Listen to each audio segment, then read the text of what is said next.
dunia.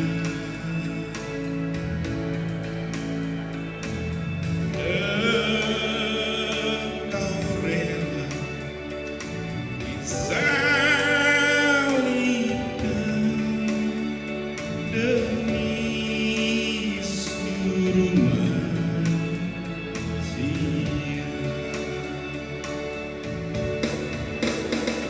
Hari bahagia telah datang, kau lahir di dunia.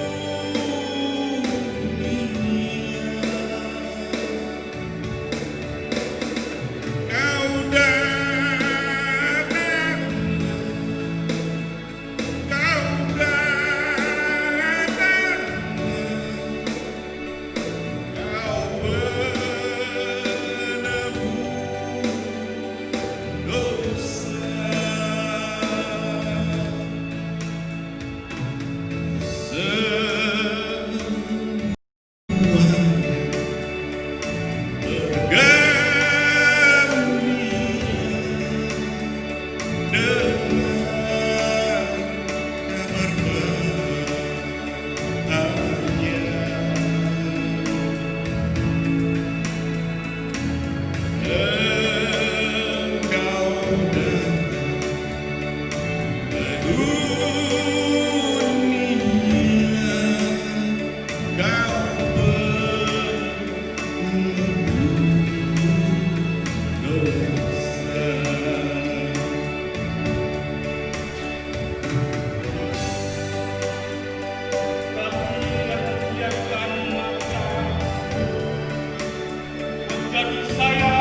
Sayap Tuhan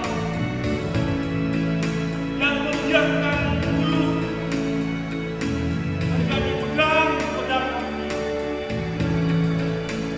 yang membiarkan hati menjadi semak Tuhan, ampunilah kami. Ampunilah kami yang hidup dalam semangat menyakiti, yang apa dan luput mengasihi, yang lalai dan tak peduli dengan yang lain. Tuhan, ampunilah kami.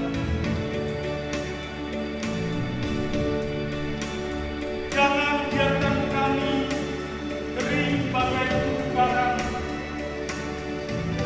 bagai fajar dan malam tanpa gembira, bagai tanah ditelan tandus yang hampa. Kasihilah kami, berilah kami kemenangan di atas bulir-bulir firman yang menyebarkan virus, yang merusak air mata, yang menenangkan melolong, yang menepis kehilangan. Karena hanya dalam kasih Tuhan hidup kami terbuat oleh waktu dan kuasa.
momen di mana Kristus turun ke dunia untuk mendamaikan hubungan kita dengan Allah. Dia yang kudus telah berinisiatif untuk berdamai dengan kita manusia berdosa. Mari bagikan damai yang telah kita terima ini kepada orang-orang di sekitar kita. Sambutlah Natal dengan memperbaiki relasi-relasi yang retak. Rekatkan dengan damai yang telah kita terima darinya.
Kedatangan hai manusia, Dia Raja penguasa dunia.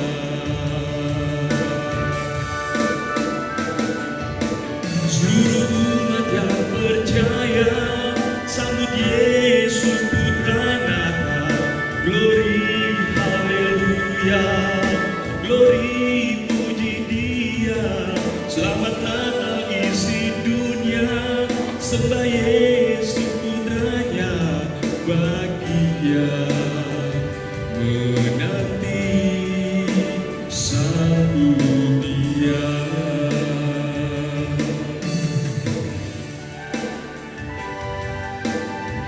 Yesus bersabda, marilah kepadamu semua yang membisu dan berobat berat, aku akan memberikan kelegaan kepadamu. Karena itu mereka menamakan Dia Immanuel, Allah beserta.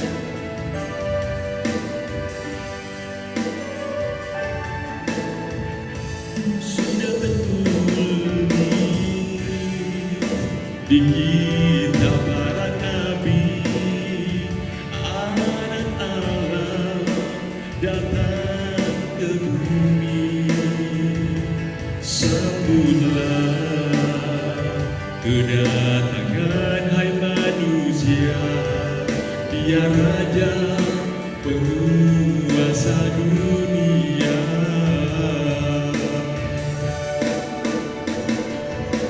Seluruh umat yang percaya sambut Yesus Putra Natal. Glory, haleluya, glory, puji Dia.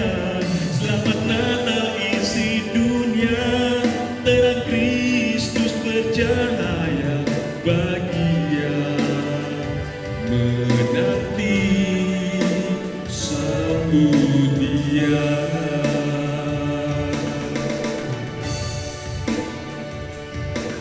Seluruh umat hai percaya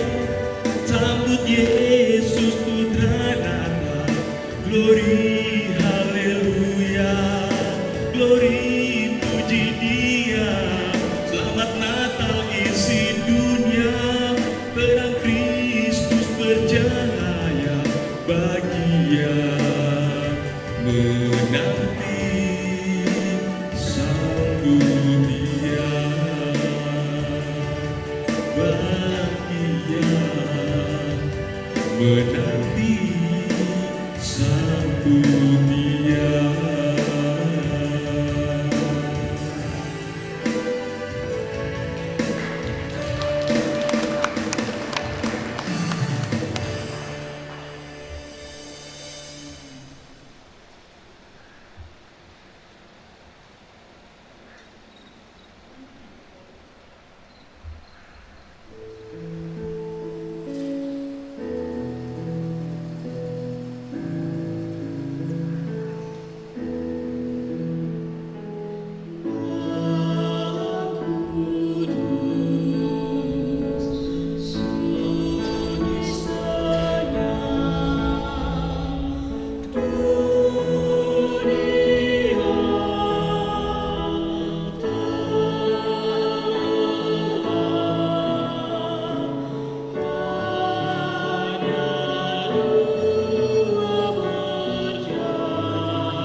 Bapak Ibu Jemaat silakan berdiri.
Jemaat dipersilakan duduk.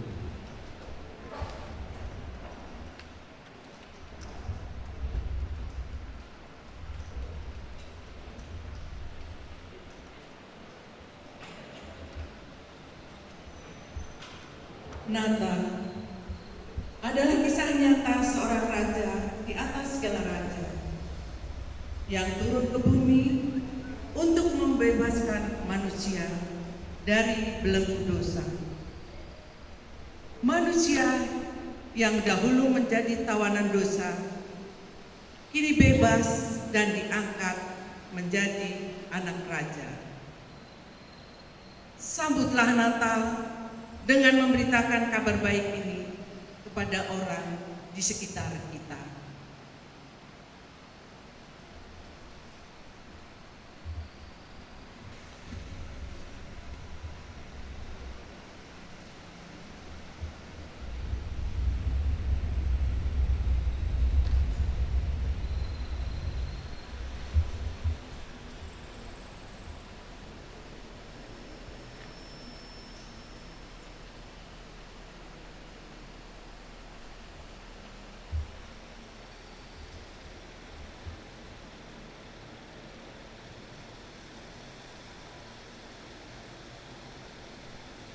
jemaat yang diberkati Tuhan, mari kita satu di dalam doa untuk kita mendengarkan firman. Kita berdoa.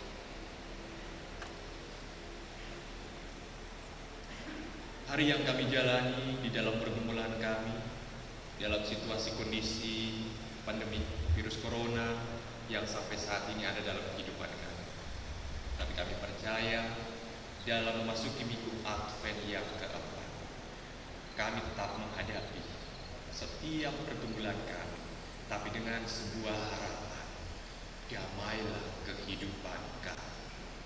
Dan oleh sebab itu Bapak, saat ini kami bersyukur ketika kami boleh ada dalam satu persekutuan, walaupun ada yang di rumah ibadah maupun saudara-saudara kami yang ada di rumah masing-masing.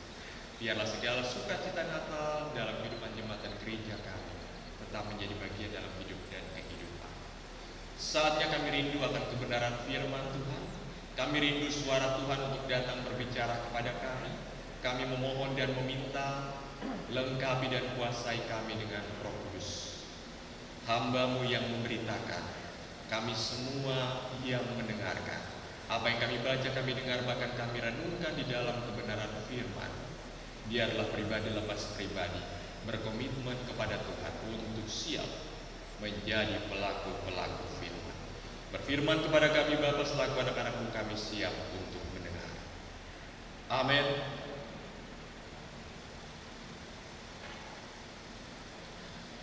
Pembacaan firman terambil dari Yohanes pasal 15. Yohanes pasal 15 ayat 13 hingga ayatnya yang ke-15.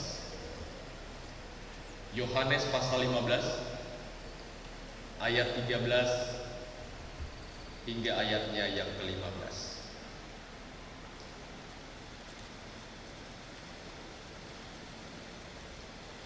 Firman Tuhan berkata begini: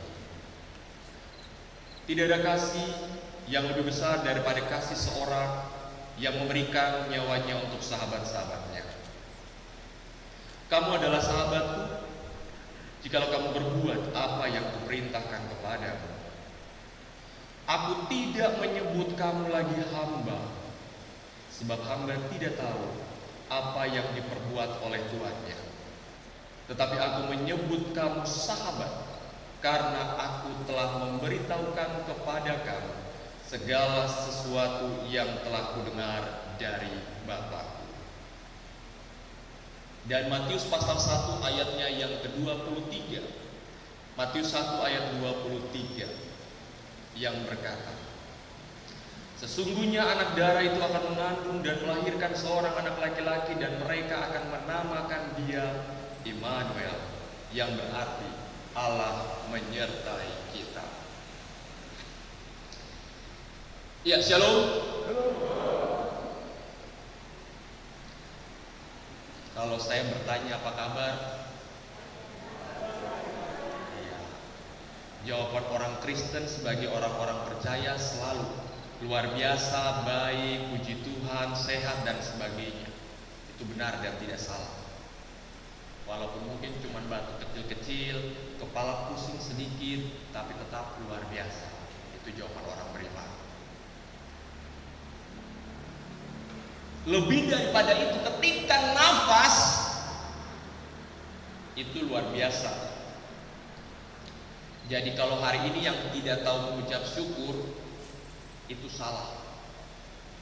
Karena ketika orang yang tadi malam kita duduk dengan dia tiba-tiba bangun pagi-pagi dengan kabar, Miko, sudah dengar berita belum? Apa tuh? Pak Yakob meninggal. Mulutnya sudah nggak kembali. Barang kenapa?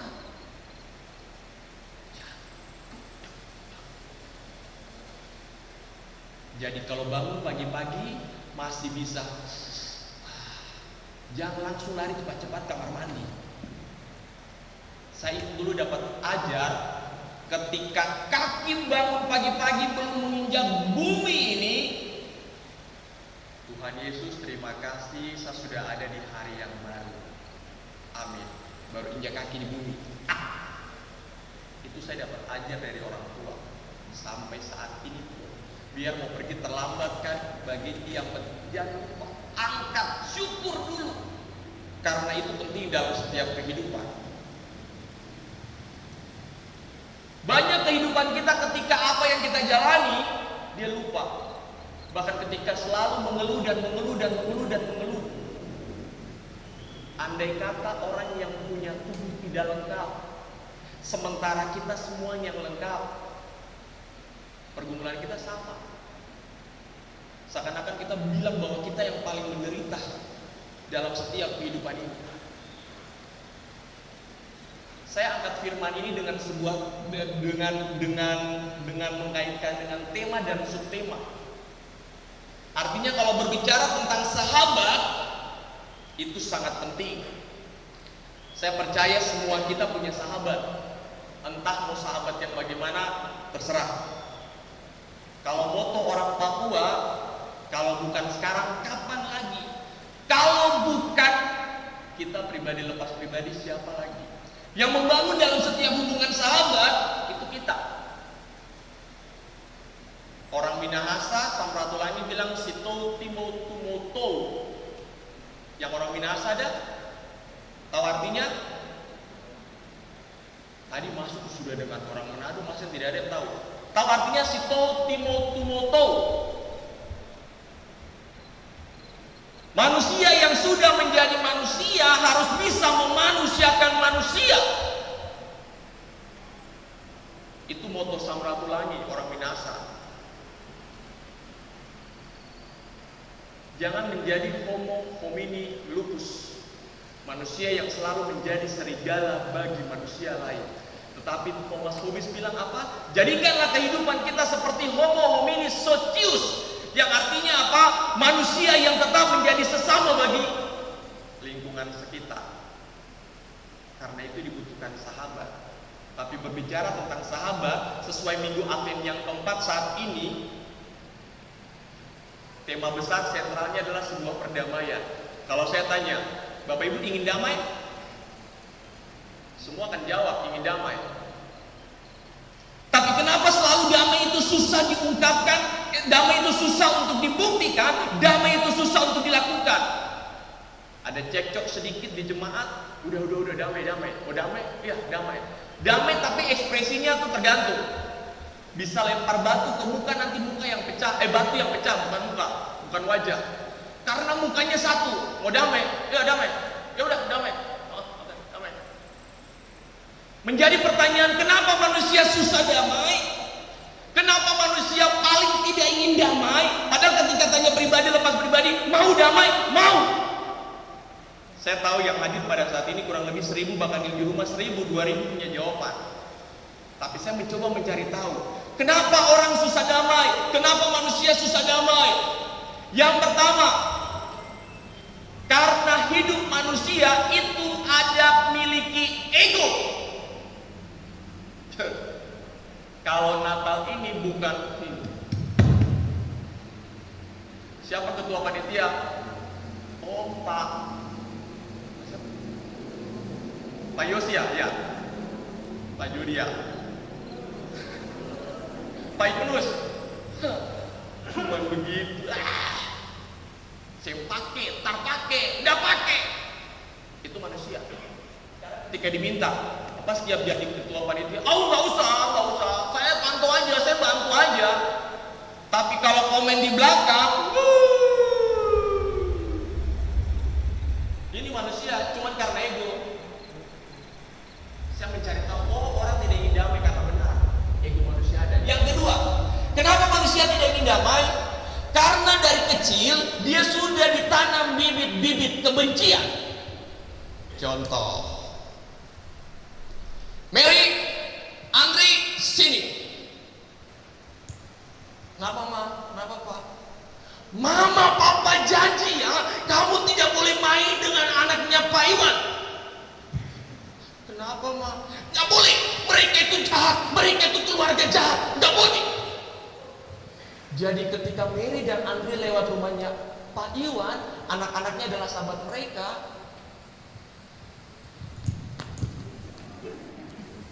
Karena sudah tertanam oleh pesan mama dan papa bahwa keluarga itu adalah keluarga jahat. Bayangkan lo dari kecil sudah bilang anak-anak, kamu nggak boleh main ya, awas mama papa tahu ya. Heh. Takutlah anak-anak dari kecil sudah ditanam bibit kebencian. Saya cari tahu lagi.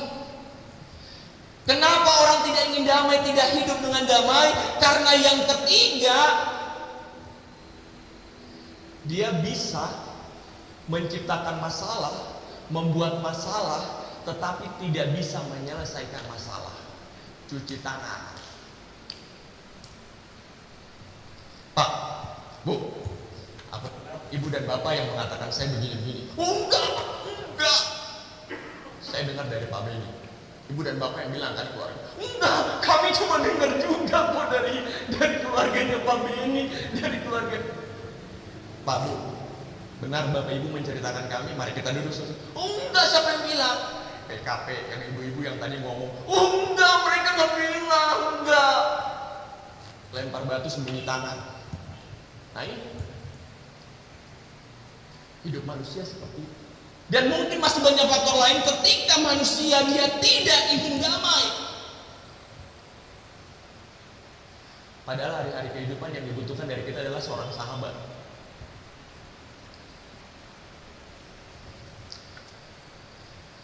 Boleh slide?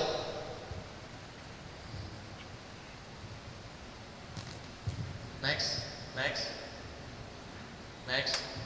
Ya.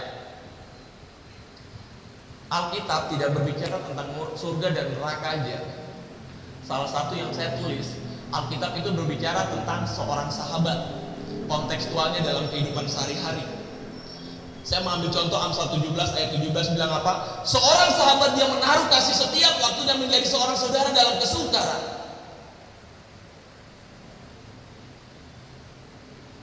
Tanya diri sendiri, kira-kira saya sudah bisa menjadi sahabat belum ya? Tanya diri sendiri. Nggak usah tanya kiri kanan, depan belakang. Tanya diri sendiri. Saya mencoba cari tahu bagaimana Alkitab berbicara mengenai sebuah persahabatan. Saya coba lihat. Boleh? Next. Ya, ini kata kunci yang pertama. Persahabatan kunci sukses dalam penginjilan. Hasil survei 67% itu mengatakan bahwa ketika sahabat dia benar-benar menolong. Lu gereja mana? Aku nggak tahu. Aku pengen gereja tapi belum tahu gereja. Mau nggak gereja sama aku? Di mana? Di POK AL Sultan. Oh dekat sini ya? Iya dekat. Oh ya udah nggak apa-apa. Teman kos.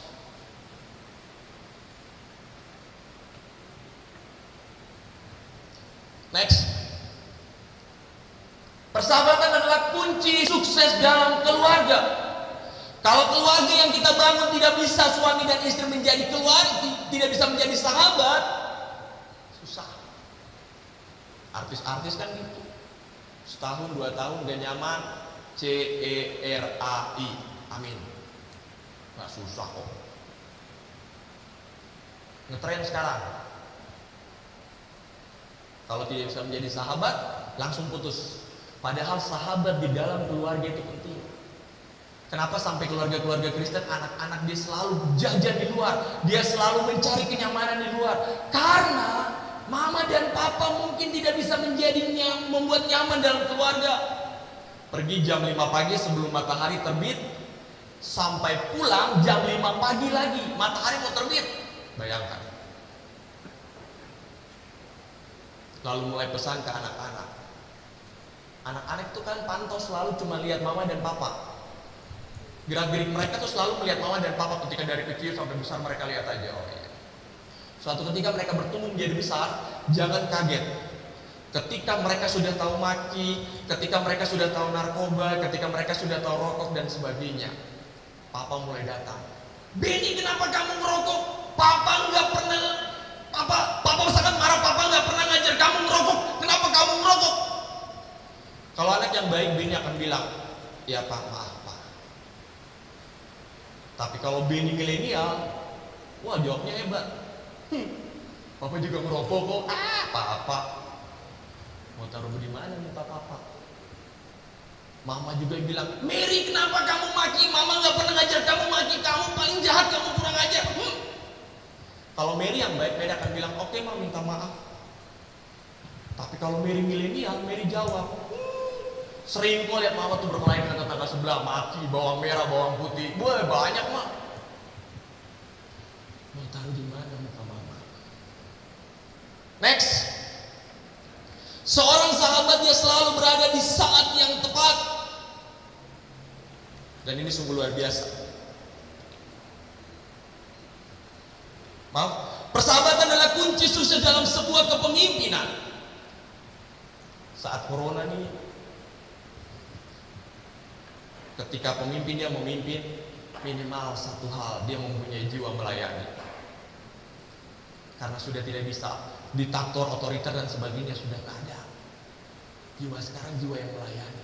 Bahkan persahabatan juga adalah kunci sukses dalam usaha dan pekerjaan. Ini benar. Ketika berteman dalam gereja, dalam satu persekutuan gereja, saling curhat, saling cerita, ada kelowongan nggak di kantor? Emang kenapa? Aku kemarin resign, sudah 2 bulan belum dapat kerja. Oh ya nanti aku bantu. Saling menopang. Pertanyaannya, bagaimana hidup menjadi sahabat bagi semua orang di dalam berbagai macam tantangan hidup? Apakah Immanuel itu akan ada ataukah tidak? Lebih khusus di dalam kehidupan Paul Sunter. Gitu. Bagaimana menjadi sahabat yang ketika tantangan hidup ini ada? Apakah Immanuel itu ada? Saya rangkum jadi satu. Next. Yang pertama, seorang sahabat dia selalu berada di saat yang tepat. Berbicara di dalam Alkitab, itu banyak tentang sahabat. Saya tertarik dengan cerita Ayub. Ini Bapak Ibu tahu. Ayub punya sahabat 3. Elifas, Bildad, dan Zofar. Elifas, Bildad, Zofar, mereka ketika Ayub jaya, itu tidak pernah diceritakan. Tidak pernah ada. Ketika Ayub happy, tidak pernah mereka 3 datang. Tapi uniknya, ketika seorang sahabat selalu berada pada saat yang tepat, ketika Ayub dia mengalami sebuah pergumulan, sebuah ancaman, sebuah tantangan hidup, mereka 3, Ayub tidak pernah telepon mereka. Hei Elifas, hei Bildad, hei Zofar, datang bisa enggak?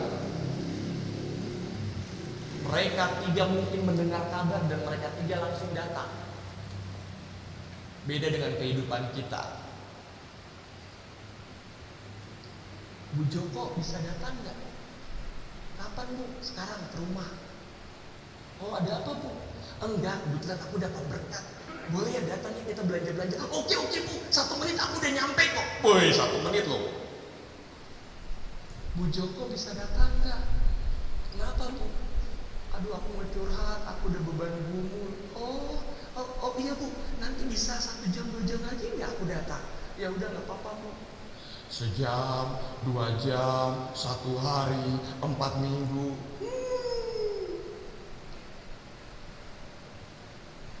Ini manusia. Yang kedua, next. Seorang sahabat dia selalu siap berkorban untuk sahabatnya. Elifas, Bildad, Zofar, mereka berkorban untuk datang melihat Ayub. Dalam sebuah persahabatan butuh pengorbanan. Kalau tidak salah yang kayak jadi ini Bapak Ibu lihat ini. Yang sampai saat ini jadi. Yang cuma kita pakai sejam 2 jam.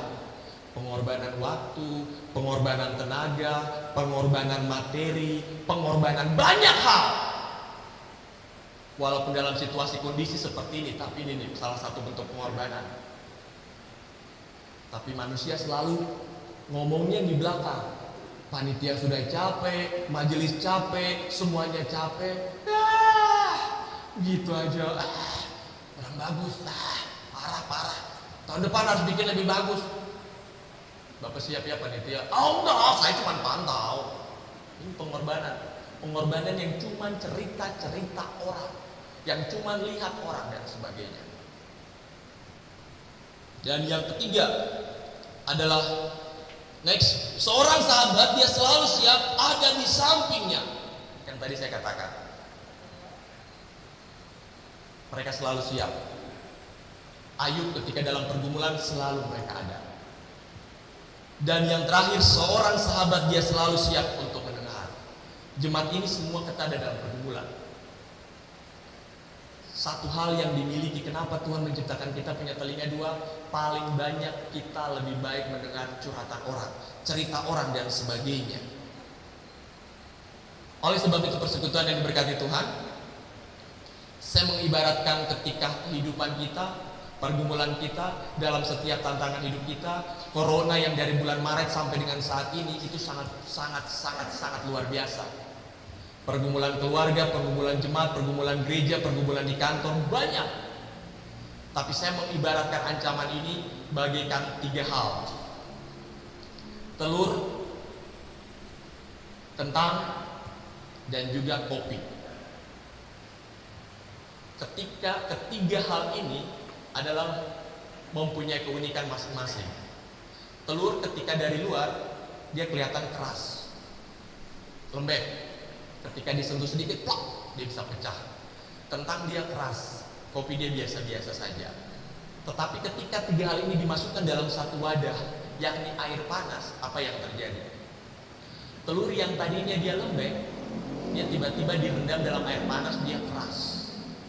Kentang yang tadinya dia keras, masukkan dalam air panas, dia lembek. Dan yang terakhir, kopi ketika dia masuk dalam air panas, dia berubah warna. Dia memberikan harum, memberikan kesegaran, dan sebagainya.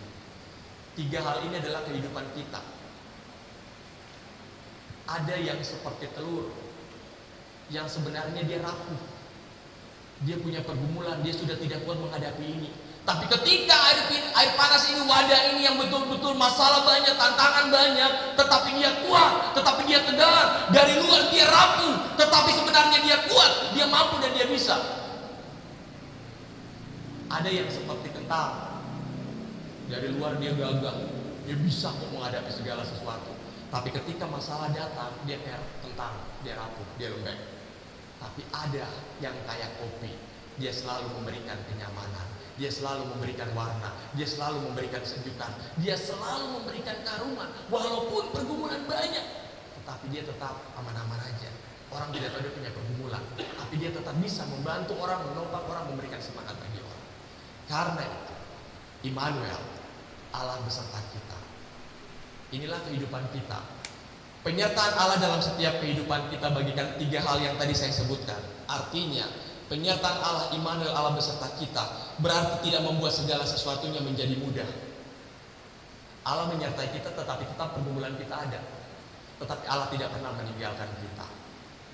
Yang kedua, ketika Immanuel, Allah menyertai kita, berarti bukan berarti semua masalah kita hilang.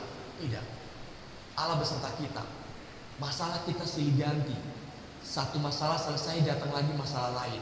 Makanya ingat Gideon ketika dia bilang, oh emang Allah ada, kenapa kita ada masalah, Allah tidak pernah muncul dan sebagainya. Tapi masalah tetap ada dalam setiap perjalanan kehidupan kita. Dan hal yang terakhir, ketika penyertaan Tuhan Immanuel itu ada dalam setiap kehidupan kita, Allah memberikan kita kemampuan dalam setiap perjalanan kehidupan. Ingat, Maret sampai saat ini ketika corona ada, kalaupun kita pernah kena COVID, kalaupun kita sampai saat ini puji Tuhan aman dalam setiap perjalanan kehidupan kita, Allah tetap memberikan kemampuan dalam kehidupan kita. Saya percaya Natal di tahun 2020 bagi POK Angkatan Laut Sunter selalu ada dalam penyertaan Tuhan. Apapun masalah kita, pilihlah, saya mau jadi kopi, saya mau jadi kentang, atau saya mau jadi telur. Tetapi penyertaan Tuhan selalu ada dalam setiap kehidupan kita. Selamat Natal 25 Desember 2020 dan selamat memasuki tahun baru 1 Januari 2021. Tuhan memberkati. Amin.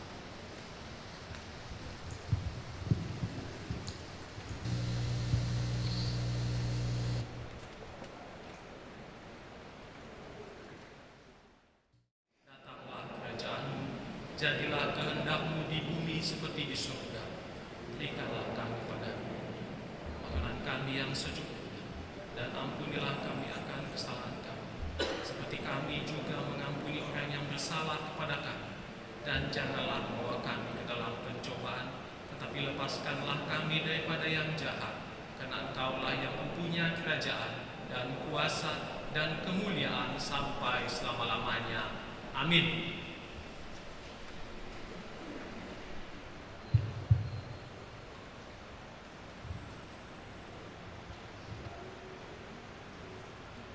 Allah memberikan yang terbaik dari dirinya sebagai bukti nyata kasih-Nya kepada kita. Ini saatnya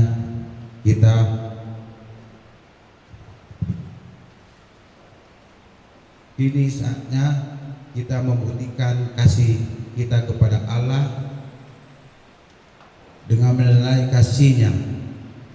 Sambutlah Natal dengan menyebarkan kasih melalui perbuatan nyata kepada orang-orang di sekitar kita. Tuhan senantiasa bekerja melalui diri kita. Ia memakai orang di sekitar kita. Mari ingatlah segala pekerjaannya di dalam hidup kita. Sambutlah Natal dengan hati yang dipenuhi dengan ucapan syukur.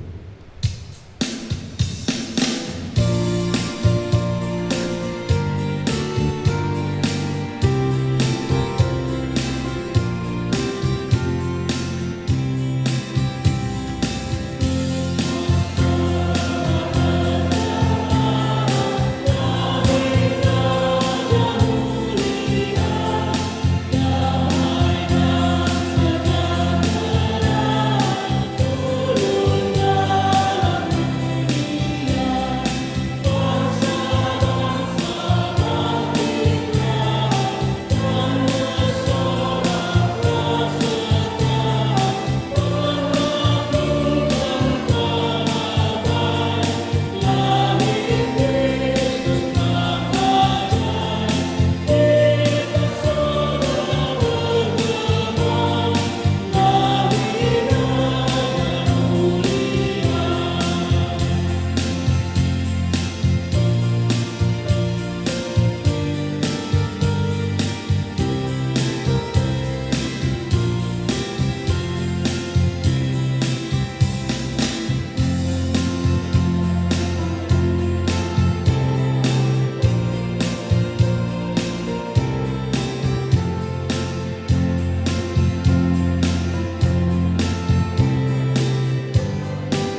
memuji Engkau atas keajaiban besar yang telah Engkau nyatakan kepada kami, atas bintang yang bersinar dan nyanyian para malaikat, atas tangisan suara bayi dalam palungan.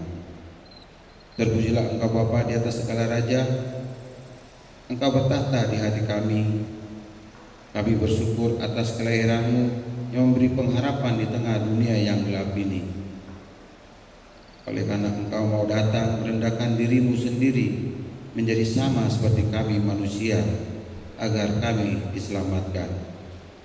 Terimalah dan berkatilah persembahan syukur kami yang baru kami berikan demi kemuliaan dan hormat nama-Mu.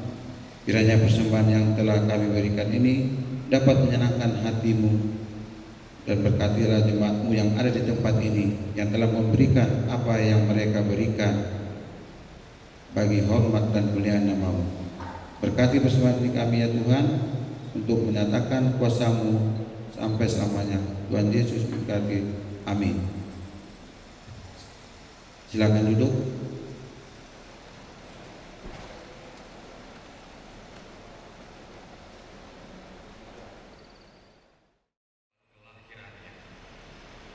Sudahkah kau buka hatimu baginya?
Jemaat yang diberkati Tuhan, arahkan hati dan pikiran kita kepada Tuhan, pulanglah dengan sukacita dan siap menjadi sahabat dan terang bagi seluruh dunia. Tuhan memberkati kamu dan melindungi kamu. Tuhan menyinari kamu dengan wajah-Nya dan memberi kamu kasih karunia. Tuhan menghadapkan wajah-Nya kepadamu dan memberi kamu damai sejahtera. Amin.